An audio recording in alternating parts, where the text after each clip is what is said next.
Yes, ibihe byiza kuri wakoze subscribe kuri Fisi Nyamunini TV no kuri Hogoza TV no kuri Esiteri TV no kuri Laurentine TV show. Nizere ko mumeze neza cyane. Ega macana haha. Shangazi ibintu ni sawa? Wanene. Ewana turabakunda natwe mudukunde mukore subscribe. Hanyuma ariko mubishaka mutabishaka mubyihorere. Hanyuma mbabwira ngo Uwiteka ajya bareba icyoroshye kandi abagirire neza cyane. Ndi kumwe na Laurentine umeze neza? Meze neza ndashima Imana. Ewana. Hanyuma byifashe bite? Ni neza. Inkuru ziri ku mihanda bimeze bite? Ziri ku muhanda nuko ngo moto none ziri guca amafaranga menshi. Koko se Sasa yahenze. ubu ni ukubera ikibazo cya za ntambara ziri kubera hirya iriya. Fisi wera. Yo. Muri iyi minsi ngo uherutse urimo urahindura idini. Aya makuru ushaka kuyavugaho cyangwa ntabwo ubishaka? Ntabwo nyamindura idini ngewe mpora ndi umusilamu kandi nzahora ndi umusilamu. Nta by'abarokore nta by'abanyagatulika nta by'abandi bantu, idini ni isilamu. Ese ko nta dini rizajya mu ijuru? Imana niyo ibizi kandi ntabwo nyine idini nk'uko bivuze ntirizajya mu ijuru. Umuntu azajyanwa mu ijuru n'imico myiza yagize n'imikorere wakoze n'iki ndagira ngo rugire inama urubyiruko rw'abahungu bagera mu myaka nk'ibifite batarava iwabo ngo barongore babyare bororoke bagure buzure isi nk'uko Imana yabiteganyije. Ubwo si njyewe ushatse kuvuga hora Mubyare mworoke nk'imisenyi. None se nawe ntabyo wakoze? Oya kuko uwo ni njye gusa uvuze. Uvuga ngo nawe uracyari iwacu. Ndacyari iwacu. Wenda sibyo ko nitunga ariko ndacyari iwacu. Kandi urakuze. Inama rero uri kuvuga ngo mbagire. Nawe ntayo wigiriye. Nabanza nkayigira rero nkabona kuyibagira. Ubwo si ugusenga cyane. Kubyara rero buriya n'uwiteka cyangwa tuzaba kubita ibitovu.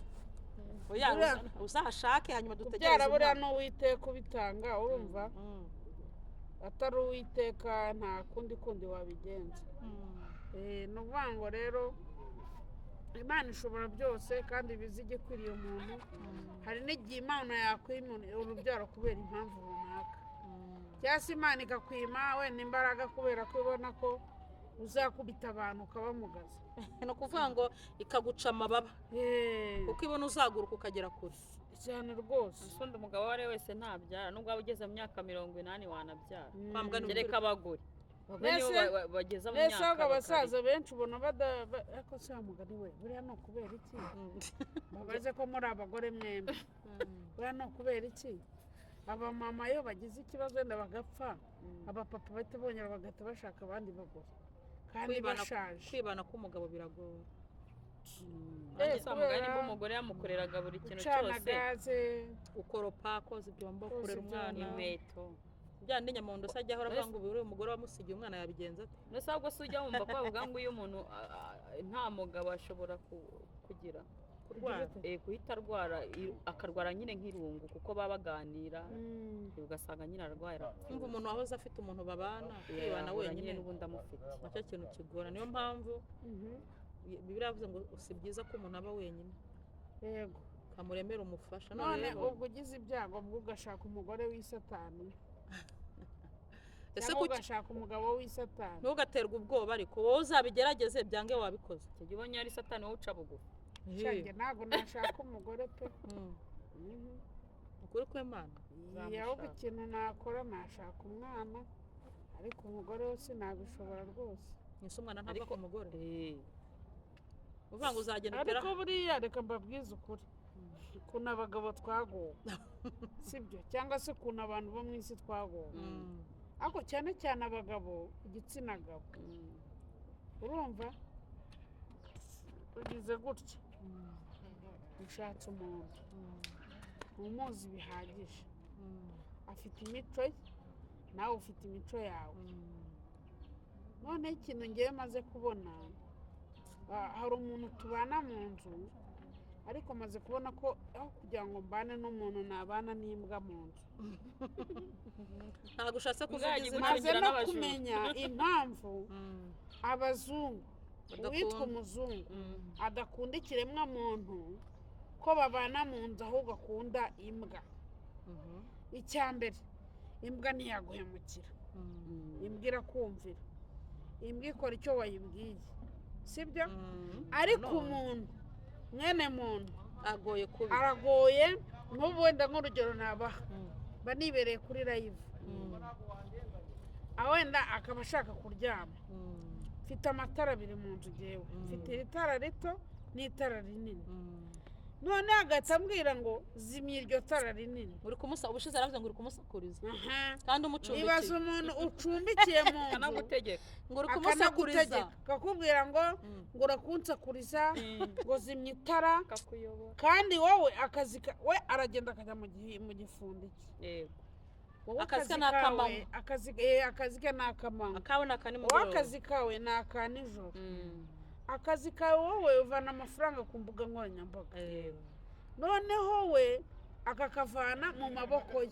nyine aragoye dutandukanye, ariko yarangiza akakugora n'ikindi kibabaje giteye n'agahinda. utunze umuntu uramugaburiye guhera ku itariki ya mbere kugeza ku ya nyuma ukwezi kose, ariko ntabwo ujya umwaka n'igiceri cy'atanu. ikayi niba igezemo ibihumbi 30 cyangwa se nkane uragenda ukayiyishyurira iby'ideni, ariko kugira ngo umubwire ngo wamfashije ukantekera cyangwa se ugateka kugira ngo turye, kuko twese tuba tugomba kurya. sinshobora kurya ngo mwime cyangwa arye ngo anyime, turira hamwe. noneho ikindi cyiza ngewe nkamubwira ati teka ibyo ushaka, byumva bikuri ku mutima, ariko umuntu akanga akakubera umuntu nyine.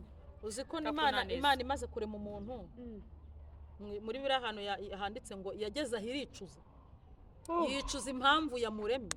nimba hari ikintu kigora mu buzima ni umuntu aragoye. umuntu ni mugari, umuntu aragoye.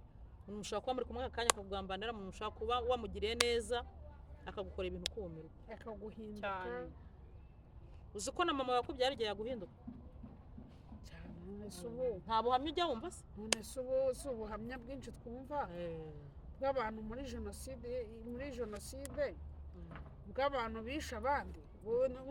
umubyeyi ukaba uri mama ukaza ukanyica ngo ni uko ngo ngewe ngo mvuka kuri papa ngo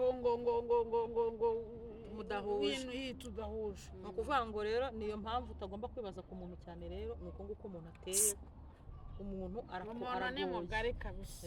umuntu aragoye, ariko nta kindi kintu wakora, nyine uba ugomba kubana nabo nyine muri ubwo buryo, ukamenya nyine uko byitwaramo. ibintu byose biri guhenda. umufuka w'amakara ngo ni 20. umufuka w'amakara ibyo byose biri guhenda, ariko se ibyo byadutera ubwoba ko twaba tubayeho n'ubundi tuzagumya tubeho. ariko si ukubabeshya, bihenda n'ibihende tuzarya. Imana yo mu ijuru uwanyegereza nk'umugabo witwa Taramba, ibintu namukorera Imana yo mu ijuru niyo ibizi. Taramba ushobora kuba nafata nakoreka ndeke kumuvuga nabi. buri Imana ni ibiziherezo ry'umuntu, nawe ntago ahora gahanze, ni we Imana izi ko Imana imudukize. kuko burya iyo umuntu atuma abantu ibindi biremwa bitabaho neza, isi yose ku isi yose, rero ataruvuga ngo ni igihugu runaka, uwo muntu aba ari mubi muceramo, abateye ubwoba. urumva? ese ko mbona mukonje nuko hari imbeho? ntabwo nkonje, turashyushye. turashyushye ni danje. Florentine rero ndashaka kukubaza kuri ku byo ukora amaperike yawe bimeze gute? biri kugenda cyangwa ntabwo biri kugenda? birimo biragenda gake gake kubera ko n'ibiciro byarazamutse. umuntu arimo kurangura kera uko twaranguraga nyine, umuntu akarangura wenda nk'imari, ariko umuntu ari kugenda arangura bike kuko ibiciro byamaze kuzamuka. ibintu byose birimo biragenda nyine gake gake uko Imana idushoboje. niko tuzatura ubundi kubera imana nyine ubundi twebwe ibiremwa ukuntu tumeze nyine ibitubayeho turabyakira kandi nubwo atari twebwe twabiteye niyo mpamvu politiki ari mbi politiki niyo ibona ibiri gutera bino bintu ibaze umuntu umwe akazana ubugoryi agahangana n'ikindi gihugu n'ibindi bihugu bigahita biziraho bigahita bituma ibintu byurira bikagira gute shamana imana ijya ibababarira reka turi mu minsi ya nyuma ntabwo byoroshye Laurentine turi ku musozo w'ikiganiro icyo wabwira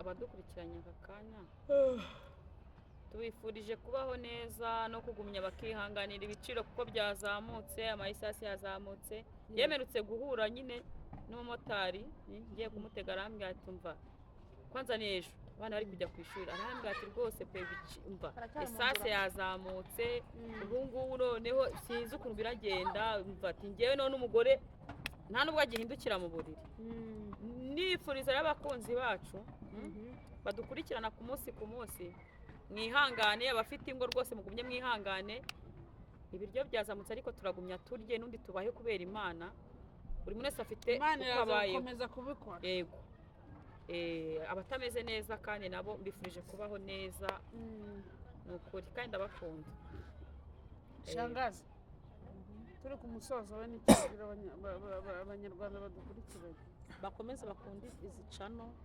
basharinge batanga komanteri ntibakagira ariko ubugome gukanda agasubscribe kukazogerana ibintu babikomeho n'akarayike mwabwiye mubidukora ko nta kintu na kimwe bitwara banasharinga so ndashaka kubabaza ikibazo kindi kimwe cyonyine tugaza dusoza ko abantu bamwe bavuga ngo Kasuku yarakubiswe abandi bakavuga ngo ntiyakubiswe mwe mubibonamo ese umuntu wavuze ngo ntiyakubiswe bari kumwe mu ngori umuntu mutari kumwe mutanararana nakubwira ikintu ujye ucyemera yakubeshya atakubeshya nta nubwo yabeshye se ngo bimwungukire iki nimba nabeshye ubwo ni inyungu ze so guys nkuko mubizi rero turabakunda yose rero Antina nta kindi kintu yabivuga ntubimubaze wenda bizi nkuko mubizi rero turabakunda uwiteka ajya bamugisha komeze mugubwe neza yakumva ari burapfuye nuko ntabyo nzi nahita mvuga ibintu bitari mva mbega bari gusubiza uti ntabyo nzi komeze mugubwe neza uwiteka bareba icyoroshye mukora subscribe kuri Hogoza TV no kuri Fils Nyamunene TV ariko saga hato ubaye ubona utari bubisha ubaye ubona utabishaka rwose ubyihorere ubaye ubona ibyo nguhaye byiza cyangwa se ibyo dukora ari sawa kora subscribe ariko ubaye ubona atari fresh byihorere bagenzi banjye bo ntabwo mbavugira ubwo mvuze cano zanjye uwiteka barinde murakoze cyane ciao